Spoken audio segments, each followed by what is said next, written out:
നിങ്ങൾ ചെറുതായിട്ട് മെനക്കെടാൻ തയ്യാറാണെങ്കിൽ വീട്ടിൽ തന്നെ നല്ല റെസ്റ്റോറൻറ്റ് സ്റ്റൈലുള്ള ഫുഡ് സെറ്റപ്പ് ആക്കാൻ പറ്റും.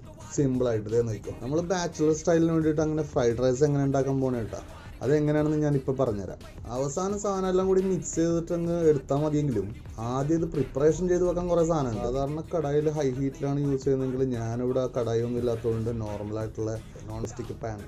അപ്പോൾ ഈ നോൺ സ്റ്റിക്ക് പാനിലേക്ക് ആദ്യം സവാള വഴറ്റുക, പിന്നെ അത് കഴിഞ്ഞിട്ട് വെജിറ്റബിൾസ് വഴറ്റുക, അത് കഴിഞ്ഞിട്ട് ഉപ്പും പിന്നെ കുരുമുളകും മാത്രം ഇട്ടിട്ട് ഫ്രൈ ചെയ്ത് വെച്ചിരിക്കുന്ന ചിക്കൻ, ഓൾറെഡി ചിക്കി പൊരിച്ച് വെച്ചിരിക്കുന്ന മുട്ട അതിലേക്ക് ആഡ് ചെയ്തു. അതിനുശേഷം ചില്ലി ഫ്ലേക്സ് ആഡ് ചെയ്തു, പിന്നെ പെപ്പർ ആഡ് ചെയ്തു, കുറച്ച് കെച്ചപ്പ് അത് ആഡ് ചെയ്തു. അത് കഴിഞ്ഞിട്ട് നമ്മൾ തലേന്ന് ഉണ്ടാക്കി വെച്ച റൈസ്, അത് തണിഞ്ഞ റൈസ്, അതും കൂടി അങ്ങ് ആഡ് ചെയ്തിട്ട് നല്ലോണം ഇളക്ക ഇതന്നെ പരിപാടി. അങ്ങനെ സകല ദൈവങ്ങളെയും മനസ്സിൽ വിചാരിച്ച് ഇളക്കിക്കൊണ്ടിരിക്കുന്നതിൻ്റെ ഇടയിലാണ് സോയ സോസ് ചേർക്കുന്നത്. സോയ സോസ് ഇങ്ങനെ തുളസി കതിരിൽ നിന്ന് ഇങ്ങനെ തളിക്കുന്ന പോലെ ചേർത്തുകൊണ്ടിരുന്നപ്പോൾ ഞാൻ ചേട്ടൻ്റെ അടുത്ത് പറഞ്ഞൊരു കാര്യം ചെയ്യാൻ ചൊരിഞ്ഞങ്ങോട്ട് ഒഴിക്കാൻ കഴിയും, നല്ലൊരു ബ്യൂട്ടി വരും. അപ്പം അതാ ഇത്രയേ ഉള്ളൂ പരിപാടി. നല്ലോണം സെർവ് ചെയ്തോ, എന്നിട്ട് നല്ലോണം എടുത്തിട്ടൊന്ന് കഴിച്ചോ. ഇത് ബെസ്റ്റ് ഫുഡാണ് മച്ചന്മാരെ.